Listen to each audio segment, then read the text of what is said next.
Yeah. So before we get started talking about the draft, I actually wanted to take a little bit of time to really recognize the Turpinning family and just really offer our organization's condolences to Matt, Stella, and Gwen for the passing of Coral. Matt, I've known since 2009. He took me under his wing. He was a West Coast scout, for the Colts, and took me under his wing as when I was a scouting assistant. Love that family, love Matt, love those girls, and we're obviously really heartbroken for Coral's passing, about a week and a half ago. So I wanted to start off just by, acknowledging that and just letting Matt know that our thoughts and prayers are really with you, man. So day three, obviously made two selections today. Starting with Dylan, someone we knew well from University of Tennessee. 20-year-old running back. Think he really complements our room nicely. Runs a really tough and physical style despite being a little bit undersized. He's a player who has A+ makeup and a player that we think has untapped potential in the passing game. And then, Shedeur, we talk oftentimes about quarterback being the most important position in the sport. We obviously spent a lot of time with Shedeur throughout the process. He's highly accurate, can play well from the pocket, very productive college career. And, we felt like it wasn't necessarily the plan going into the weekend to select two quarterbacks, but as we talk about, we do believe in best player available. We do believe in positional value, and we didn't necessarily expect him to be available in the fifth round. And so we love adding competition to every position room, and adding him to compete with the guys that are already in there. We felt like that was the appropriate thing to do. So with that, I'll open it up for questions. Andrew, this is first for you. Can you seems like sort of a blockbuster move for you guys to make at this point. And then also, when we saw your guys' reaction in the war room, it just didn't look necessarily exuberant. So I don't know what we were seeing, but maybe you can explain that. And then also, how did this happen? Yeah. I think we're probably just tired from the weekend. Well, when they show those clips, it's not timed up to exactly the right when time. We're actually so I making wouldn't. a pick. Don't read too much into that. Can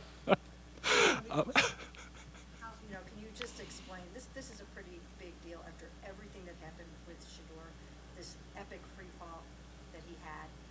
How did this happen, and what was the thinking behind it? Yeah, I just say the biggest thing for us, we live by our board. We felt like he was a good, solid prospect at the most important position. We felt like it got to a point where he was probably mispriced, relative to the draft.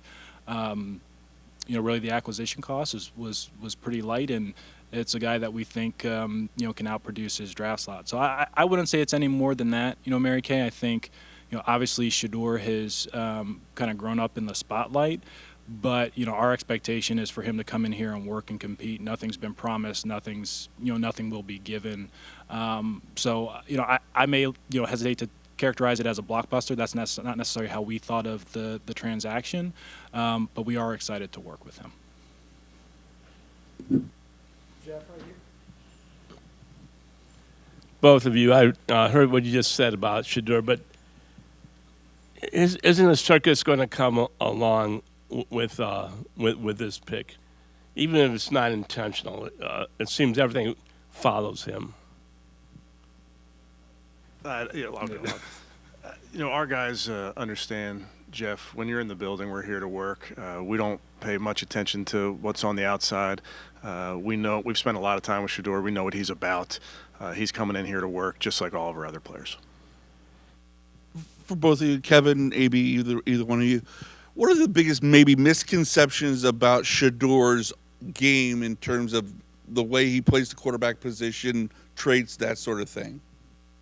I can't really speak on what other people think. I can describe how we view him.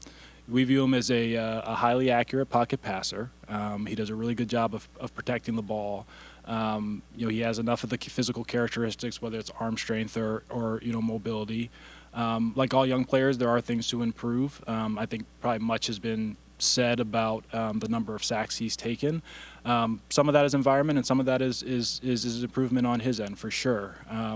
But he has probably a little bit more of a, call it retro or classic style of play. Again, I can't speak to how others view him. Without divulging maybe too much of the conversations, when you did call him to tell him that you were picking him, just what was the message to him, and what was maybe his message to you guys? Because I'm sure, again, it was a disappointing slide from somebody who expected to get picked early first round. I think our message to him, it's really all this. It's like, look, got to come in and work, and you got to come in and compete. That's the message. Nothing's given. Given the nature of the weekend for him, relative to, let's say, external expectation versus what happened, we did tell him that it really doesn't matter where you picked; it's what you do from that point forward, because that's the reality for all the guys that we selected this weekend. In terms of his reaction, I just say it was probably a mixture of gratitude, relief, and determination. That would probably be the best way to characterize it. But he's certainly ready to go. Andrew, because you guys were, a big player in the quarterback market, so to speak, and you did take one in the third round. Why do you think he fell to the fifth round? I can't speak to why the market priced him the way he did. We had our own internal valuation in terms of how we viewed the skill set, and the quality of the player. And once it got to a point where it felt like it was at, a pretty steep discount, we just felt like, hey, especially relative to the alternative ways that we could use the selection, this made the most sense. And obviously he has an all-time great football player as a father and coach. So you could see the pros of that, Also, he's got, Deion's got a larger-than-life personality, a huge platform, and a lot of influence. So how do you view those, dynamics, father-son, and do you think that had anything to do with him being available in the fifth round? In terms of our personal relationship and interactions with Deion, that's really been all positive from our perspective, and I mean that organizationally, not just me and Kevin, but really all of us who have interacted with Deion and the people out in Colorado. We don't typically penalize prospects for their parents, so to speak. So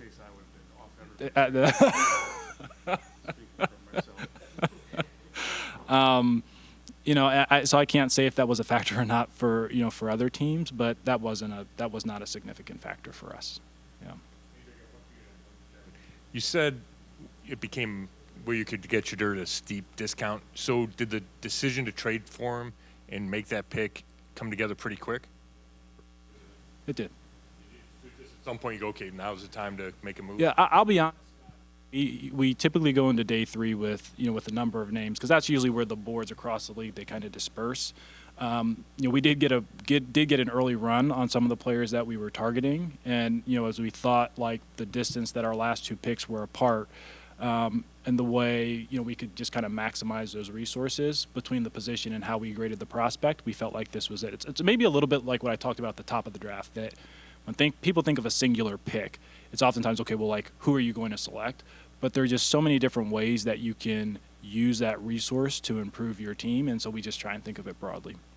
Kevin, when you evaluated Dylan and Shedeur, are there similarities in their strengths that you saw in both those guys? Yeah, I'd say for sure. I think, what did we talk about all pre-draft accuracy, decision-making?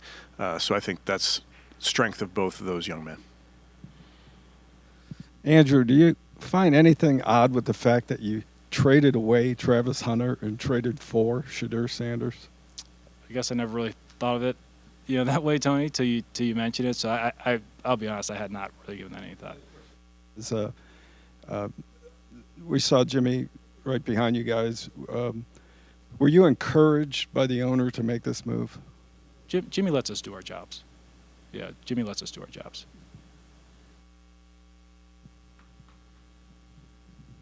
I got to go back to the Dylan Gabriel pick here. When you say that you didn't expect to take two quarterbacks in this draft. What was it about? We get the Shador thing, but what was about him and then ultimately Shador here that compelled you to alter your plan in what feels like a pretty dramatic way here? I guess we wouldn't necessarily characterize it as dramatic, Daryl. I think, just like I could probably say the plan wasn't necessary to take two running backs. Like you envision how the draft could possibly play out, and then you just really adjust to what's on the board. And like I said, like we don't really go into the draft saying, okay, like, hey, here are our needs, and we're just going to pick player like at need positions. If you do that, that's typically how you make mistakes. So there is a little bit of a flow to the weekend because the board does take different twists and turns as you go. Some expected, some unexpected, and ultimately we try and do everything in our power to maximize the impact of the picks we have in aggregate. And part of the reason you have to do that is being flexible. And then for Kevin, the rep chart in training camp, I think, just got divided again. So now it's 4. How much are you looking forward to navigating, trying to get 4 guys, not only a fair shake at it, but also at the same time, you're going to be trying to get ready for a football season. Yeah, too. we've talked about it. I mean, there's ways to do both. I think, Daryl, obviously, you may not divide them 25, 25, 25, but we feel really confident that we'll have a plan that is fair to each player and fair to the team as well. Hey guys, just to make it clear, I know we've asked you this basically some version of it with every new quarterback that's come into this room, but Andrew, I know you said nothing's going to be given to him, but will he have a chance to compete for the starting job here? We expect every player to compete. Simple as that. And then just the narrative with him, like the outside narrative, seeing how people were talking about him throughout the draft process, people kept pointing out the interviews with him. What was your guys' experience like with that? Yeah, it was positive actually. The interviews they're a small piece of it. We certainly do rely a lot more heavily, on our reference work for people who have, been with the prospect for 2, 3, 4 years at the schools. That's better. I think James Gladstone commented on this a little bit in his pre-draft presser, like the idea that in a singular interview session, you can discern something that someone else would know from interacting with an individual for 4 years. We also do subscribe to that notion. Now, quarterbacks are a little bit different as you push and prod on the mental aspect, and that's something that we really lean on our coaching staff to ascertain throughout the spring. But his interactions with us were positive. From Eugene to Boulder and back, or even back here, did you ever entertain this scenario that these would be the two? I mean, honestly, Zach, probably kept a pretty open mind. Like I didn't know exactly how it would go at that point. At that point, we were just really working through to make sure that we could get to know the players and the people as well as possible.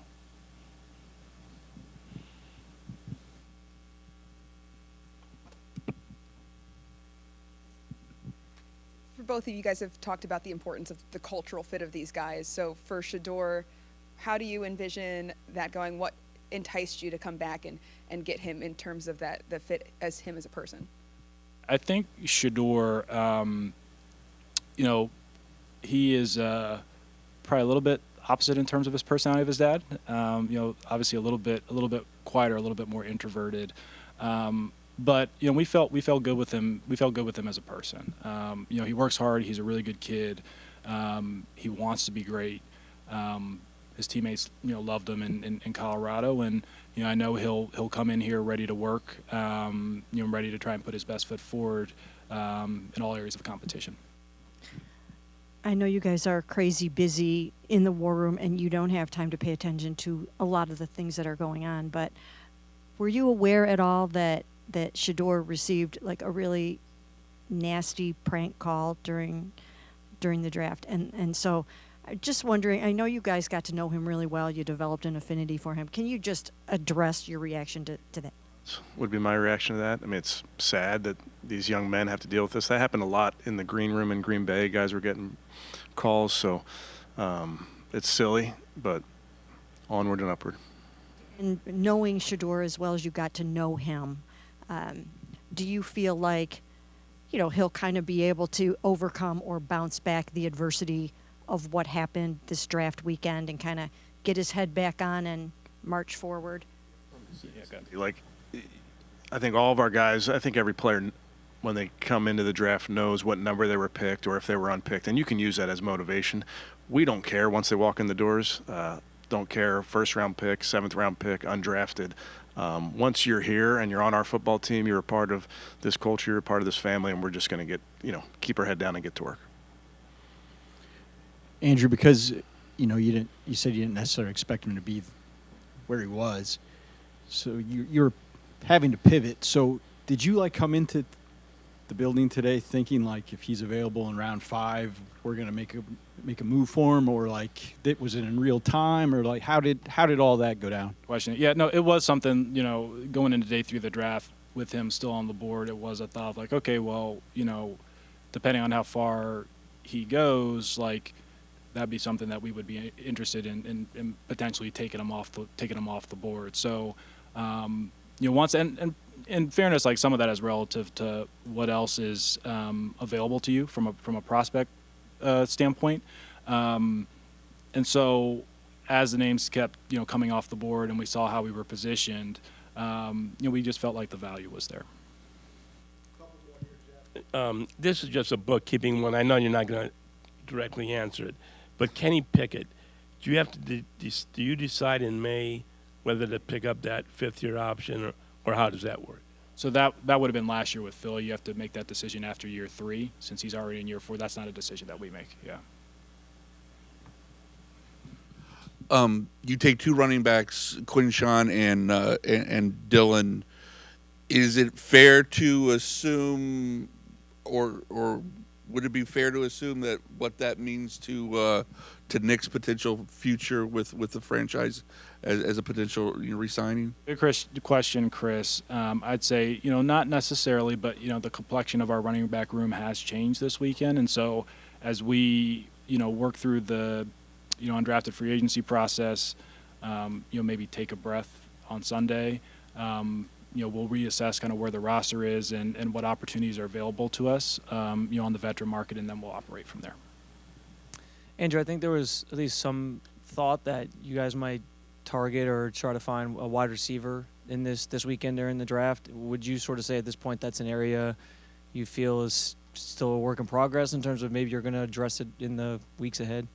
The whole roster is a work in progress. So any opportunity that we can use to improve it, we'll look into.